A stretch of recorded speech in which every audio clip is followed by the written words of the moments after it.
Hey, what's going on everyone? NukemDukem here. So with the new DLC that's coming out later this month in May, there's a lot of excitement over it, and we did have some couple leaks and news that came through previously through the technical test servers.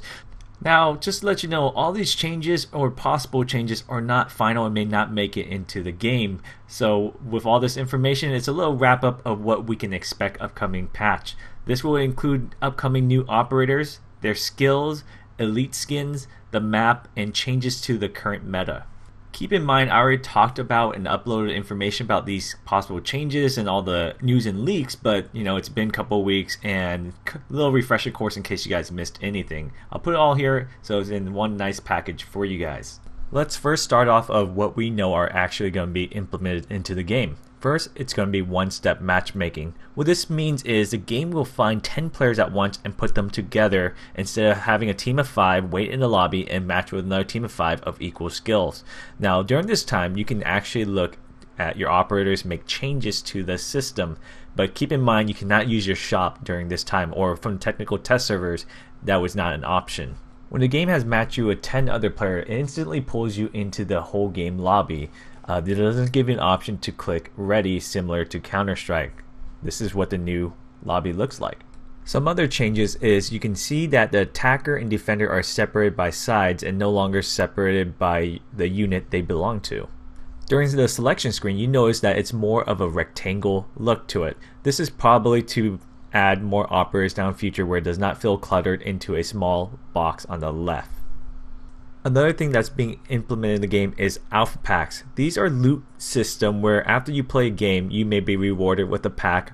Once you loot it and open it, you may get various items. As you can see right here, it's a skin. From what we're told, you can open these packs for free and you earn them by playing the game. The more you play, the more packs you get.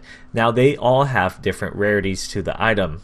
Like always, any items that you receive does not affect the gameplay, does not give you any stat bonus, but it's just all cosmetic visuals. We're not sure if there's going to be different loot packs rarity. There's going to be probably a Bravo pack, a Charlie pack. We don't know how they are going to implement new packs into the game, whether it's a seasonal item and you only can get that pack for that season, or it's going to last forever in the game. If they're going to add it similar to how they add current skin bundles and just a couple weeks throughout the whole season. This is an example of Ubisoft testing the rarity of different skins, headgear, and uniform within the game. Now these are not official yet, they're just testing it, and it's probably stockholder for now, where you can see on the top right of Castle's helmet and different skins shows you the different levels of rarity.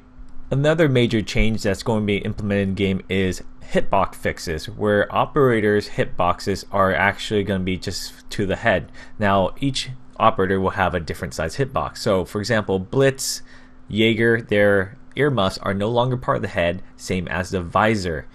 And this means it makes it harder to get a headshot.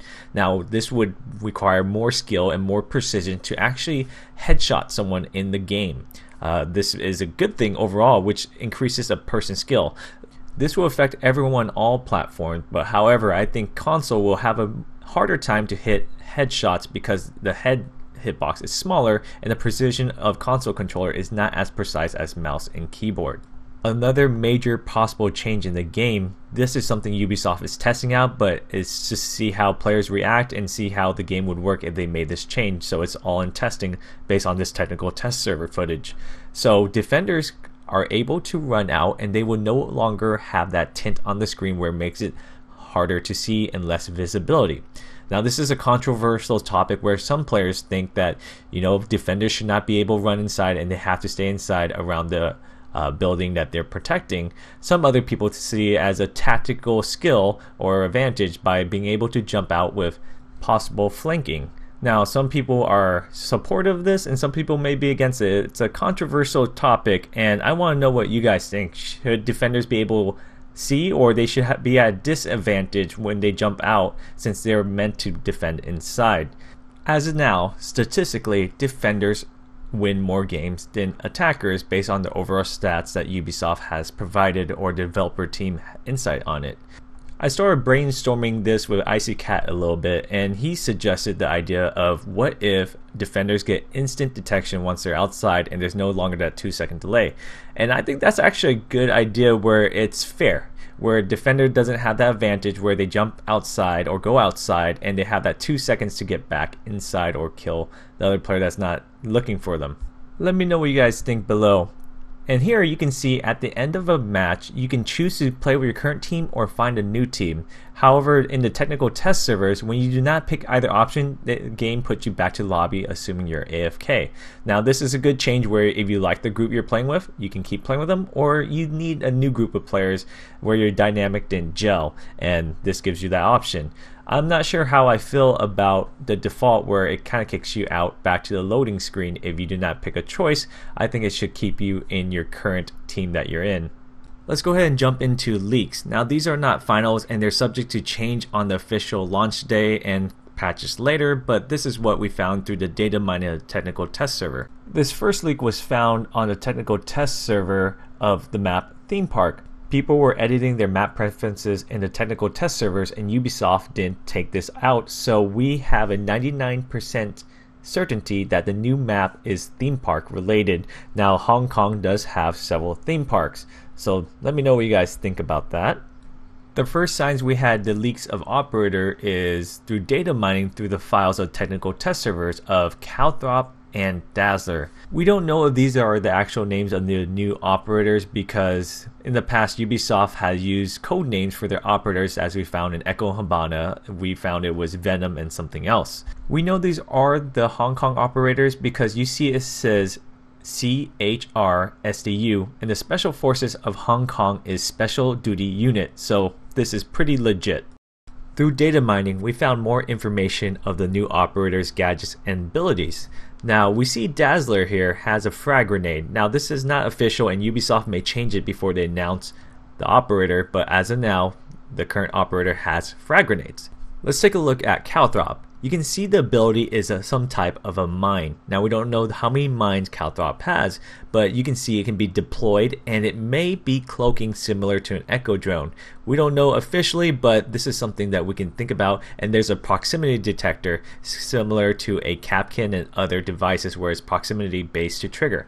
We also found out that it's a concussion mine where it does not instantly kill someone, so it might be some type of dazzling effect similar to Echo.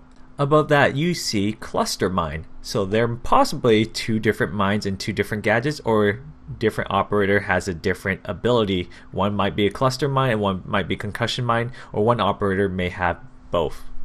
We also found out what weapons the new operator will use, both attacker and the defender. I'm going to go ahead and post my previous video on it. So he found the weapon in the files that says AR QBZ95 and the map says map desk, so it's either map descriptions and or it might be the name map. I highly doubt the name map since where I found theme park. Here is a picture of the QBZ and it is an Type 95 automatic rifle and it's a bullpup style rifle. Since it's a rifle, this will be under the attacker's rifle, or weapon, so the primary weapon is this one and it will be under Dazzler. Now for one defender's primary Calthrop, he found that the weapon data says SMG JS9. Here's a picture of the JS9. It's a suppressed machine gun bullpup. Another thing I forgot to mention in the technical test server is Ubisoft is testing of nerfing barbed wire. Now some people are against this and some people are for it. It's a controversial topic, but keep in mind most defenders have barbed wire equipment and majority of the gadgets are being used in the game is barbed wire, which slows down the attacker. And the developers want people to use different gadgets available in the game and not just have one default. Now barbed wire slows people down to one speed operator. Now they kind of nerfed it, trying between 20 to 40% nerf in the slow movement aspect of it. One possible change I suggest is instead of nerfing the speed of what barbed wire slows you down, how about just making it 2 hits instead of 3 hits and keep the speed the same. My friend Icy Cat did a whole video on this and kind of give perspective on all sides, so if you want to check that out, it's very interesting. Okay, lastly but not least, let's talk about upcoming charms as well as elite skins and bundles that's coming out into the game. We're going to have a brand new set, and this one is going to be for Valkyrie. She's going to have her own Pro League set, so Valkyrie fans can rejoice. She's going to be very golden. All this information comes from the Reddit user Clumpian. Here he found the data mine file of charms, upcoming charms, but this is a unique one where it says meme charms, and you see that right below that it says Rook Mine charms. So we might have some like cool community charms where it's more meme heavy, where it kind of sparks stuff. You see cupcakes, day to day, clover, construction, and cinnamon tea charm. So here we have the Rook elite skin, and his thing says Rook Mine. Well, that's the kind of meme that came from a Reddit post where an Xbox player killed another Xbox player for no reason, and they asked, "Why did you kill me?" He says, "Rook Mine." So he killed his teammate for taking Rook, and it became an internet sensation in Rainbow Six Siege community. We also found out the next elite operator is going to be Capital, which is offensive, and you can see it says Capital Strat Elite B, and then it's basically confirming that he's going to be the next elite operator. This makes me think that there's only going to be one elite operator since we didn't data mine anything else. So it seems like Ubisoft is going this direction. Every major update, say a new season begins or mid-season reinforcement, they'll add a brand new elite operator. So we'll probably get 2 per season. So since Capital is attacking this side, I'm assuming the mid-season reinforcement for this upcoming season in Hong Kong to be an defender. Clumpian also found that one of the upcoming bundle is going to be a Chachanka headgear where it's called the Ballistic Salvation.